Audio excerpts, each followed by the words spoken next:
Mga katambay, mula dito sa puerto ng San Vicente, sasakay tayo ng bangka at pupunta tayo sa isla ng Palawi Island. Mga katambay, alam niyo po ba na dito sa isla na to ako nakatira at lumaki? At ang hanap buhay namin dito ay pangingisda. At syempre dahil nanonood ka sa video na to, ituturo kita sa isla at papakita ko sa iyo ang dinadayo ng mga turista dito sa isla ng Palawi Island. Let's go! Keep watching. Mga katambay, welcome to Palawi Island, my home sweet home. Tara, pasok tayo. Alam niyo mga katambay, itong lugar na to ang sarap balik-balikan. Kasi dito kasi ako lumaki. At nakakamiss yung mga tao dito. Mga katambay, ito ang mas lalo nakakamiss dito sa isla na to. Tara, kain tayo. Siyempre, unang-una, fresh seafood. Ang mga pagkain dito. Pagkahuli, diretso sa lamesa. Ganun po dito. Kaya fresh na fresh po talaga. Mga katambay, after namin kumain, eto na nga, nag-ready na kami. Pupunta na kami sa Baratubud Falls. Tara, samahan niyo kami mga katambay. Maglalakad tayo like approximately 20-25 minutes. Depende sa bilis maglakad. Tara, let's go!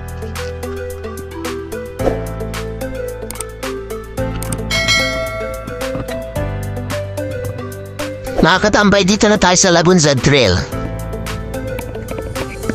Mga katambay, medyo ingat lang tayo sa pagtawid dito sa Labunzad Trail kasi medyo luma na yung mga kahoy neto, pero safe naman siya mga katambay, wala namang problema. After natin makatawid dito sa Labunzad Trail mga katambay, dire-diretso lang tayo.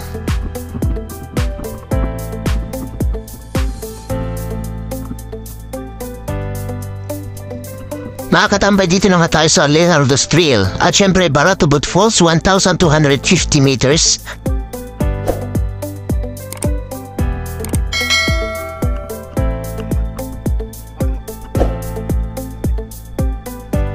Eto na mga katambay, magsisimula na tayo paakyat dito sa may Baratubud Falls. Meron mga hagdan dito paakyat at saka meron din hagdan pababa dito. Kaya mag-iingat lang tayo sa pag-akyat at pagbaba dito mga katambay. At eto na nga tayo mga katambay, malapit na tayo. At syempre, welcome to Baratubud Falls mga katambay. Tara, akyat tayo sa taas.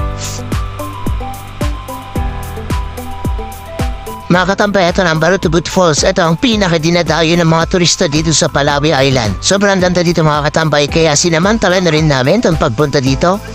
Naligo kami syempre para ma-enjoy namin yung tubig, sobrang lamig. Tara mga katambay, samahan nyo kami. Magtampisaw tayo dito sa Baratubud Falls.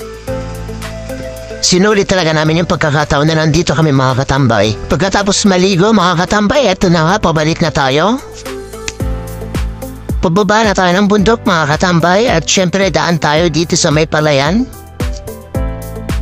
Yan, gaya ng nakikita niyo, puro palayan yan mga katambay. Mga katambay, malapit na tayo. Kung mapapansin nyo, mas mabilis yung daan natin dito kaysa yung una kanina. Kasi dun sa kabila, parang umikot kasi tayo.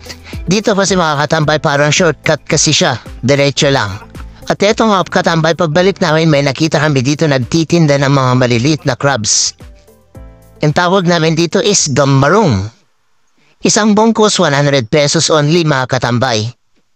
At syempre mga bata, ganyan ang buhay namin dito. Nung mga bata pa lang kami, simpleng buhay lang pero masaya mga katambay.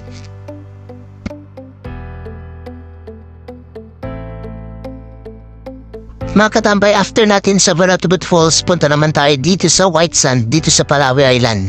Tara, punta tayo dun sa dulo, kung saan ang pinakamagandang view dito sa Palawi Island mga katambay. Kaya na nakikita nyo, White Sand, malino yung tubig. At syempre yung view ng mountain, napakaganda mga katambay. Kaya maraming dumadayo dito mga katambay ng mga turista. At syempre masarap balik-balikan talaga tong lugar na to. Mga katambay, maraming salamat sa pagsama sa amin dito sa Palawi Island. Hanggang sa mga susunod pa natin mga videos mga katambay, huwag niyong kalimutang mag-share and like. Kasi marami pa tayong iikutan dito sa Santa Ana, Cagayan mga katambay. Ingat!